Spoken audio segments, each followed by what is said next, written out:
ئەگاتەوە ئەو پەیمانانەی ئاخر و تا 75 و تا ئەوانی تریژ کورد لە درێژایی ئەو پەیمانانەدا تەسلیم نەبووە و خۆی تەسلیمی ئەو پەیمانانە نەکردووە. چونکە لە دوای ئەو هەموو پەیمانە، لە دوای ئەو هەموو ڕێککەوتنە نێودەوڵەتیە، کورد توانی ئازاری 91 بەدەست بێنێ. کورد توانی 4/2003 بەدەست بێنێ.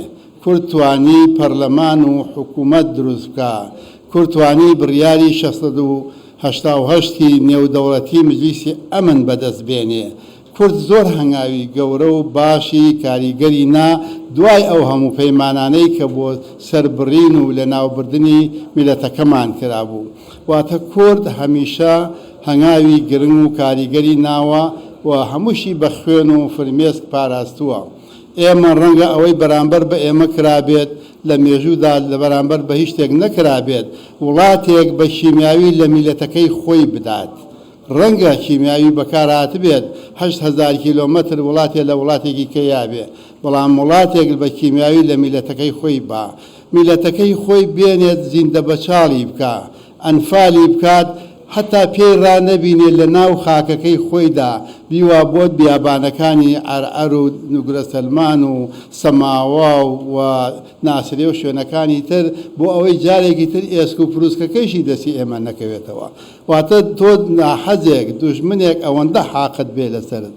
من پێم وایە ئەوەی کە ئێمە چاوەڕێەکەین ئەبێ چاوەڕێ لە خۆمان بکەین، لە خۆمان بکەین. لە عێراقدا خۆتان دەزانن عێراق ڕەحم بە کەس ناکات.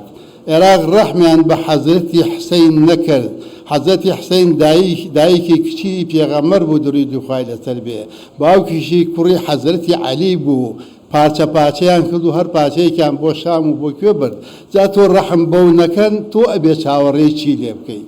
لەبەرەوە من پێم وایە ئێمە ئەبێت خۆمان ڕێک بکەین بۆ سەرکەوتنی ئەوانە، بۆ هەڵوەشاندنەوەی پەیمانەکان، بۆ ئەو هەموو دەستە نازەی لە ڕێگەمانە دانراوە تەنها ڕێخستنی هێزە سیاسیەکانی کوردستان و خەڵکی کوردستان و هەموو چین و توێژەکان، ڕۆشنبیر، ئەکادیمی، عەشایر، هەر هەمووی پێکەوە کۆبێتەوە. ئەمانە هەموو کۆبنەوە لە چوارچێوەیەکی سیاسیدا. جا ئەو چوارچێوە هەر ناوێکی لێ نرێ، ئەنجومەنی سیاسیە، ئەنجومەنی چاودێریە. ئەو ئەنجومەنە هەموو لایەکی تیا بێت کە خۆیان بە خاوەنی وڵاتەکە بزانن، لە قەراری سیاسیدا هەمووی بەشدار بێ، کە لە قەراری سیاسیدا بەشدار بوو ئەو کاتە هەمووی خۆی بە خاوەنی ئەزانێ. ئەو یەکگرتوویە لەو ئەنجومەنە ئەتوانی کۆمەڵێک فەرعی لقی جیاجیای لێ دروست بکەیتەوە، لقی لێ دروستکەرەوە با تەنها بڕوات ئیشی ئەوە بێ شکات بکات لە هەموو دادگاکان، لە عێراقەوە شکات بکات هەتا ڕاتە لاهی و لە فەڕەنسە و لە هەموو وڵاتانی دنیا تەنها ئیشیان ئەوە بێت. یەکێک لە بواری دیبلۆماسیدا بڕوا کار بکە بۆ میلەتەکەمان لە هەموو شوێنەکانی تر، واتە کەمتەرخەم نەبین وەکو ئەو 32 ساڵەی ڕابردوو ڕەنگە هەندێک کەمتەرخەمیمان هەبوو بێ، واتە کۆمەڵێک هەنگاوی گرنگ و باش بنرێت. ئێمە ناڵێن لێرەوە هەموو شتەکان ئەکرێت، بەڵام ئەکرێ ئەمە بێتە کاکڵەیەک، ببێتە بنیادێک.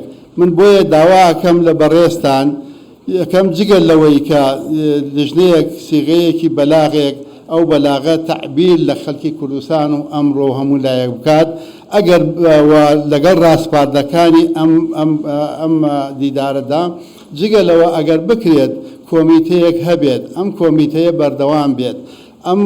ئێمە لێرە ڕەنگە هیچ قەرارێک نەدەین، چونکە ئێمە هەموو هێزە سیاسیەکان لێرەوە لای جەنابتانەوە بانگێشت ئەکەین، هەموو حیزبەکان، هەموو خەڵکی کوردستان بۆ کۆبوونەوەیەک بکرێت. جا ئەو کۆبوونەوەیە لە مەوینەتی شەیدانی هەڵەبجە ئەکرێت، لە پەرلەمانی کوردستان ئەکرێت، لە دوهۆک، لە هەولێر، لە سلێمانی، لە هەر شوێنێکی ئەم وڵاتە، لە چەمچەماڵ و گەرمیان و ڕاپەڕین و زاخۆ. واتە ئێمە داواکەین کە لژنەیەک دابمەزرێ، ئەم لژنە بە دوواداچوونی بۆ بکە. ئێمە لێرە کۆتایی پێ نێنین و ئیتر کۆتایی هاتەوە هەموو شتەکان و لەبیرمان بچێتەوە تا ساڵێکی تر.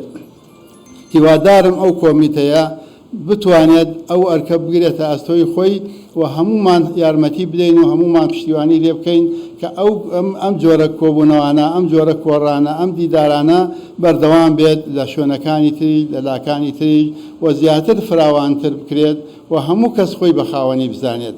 ئەمە هیچ کەسێک خاوەنی نییە، ئێوە خاوەنینی و ڕاو بۆ چوونی خەڵکی کوردستان هەموو یەک بخەین. بۆیە هیوادارم بە هەمومان بتوانین خزمەتێک بە میلەتەکەمان و وڵاتەکەمان و ئەو هەلوو مەرجە هەستیارەی کە پێدا تێئەپەڕێت، چونکە ئاشتی چارەسەری کێشەکانمانە.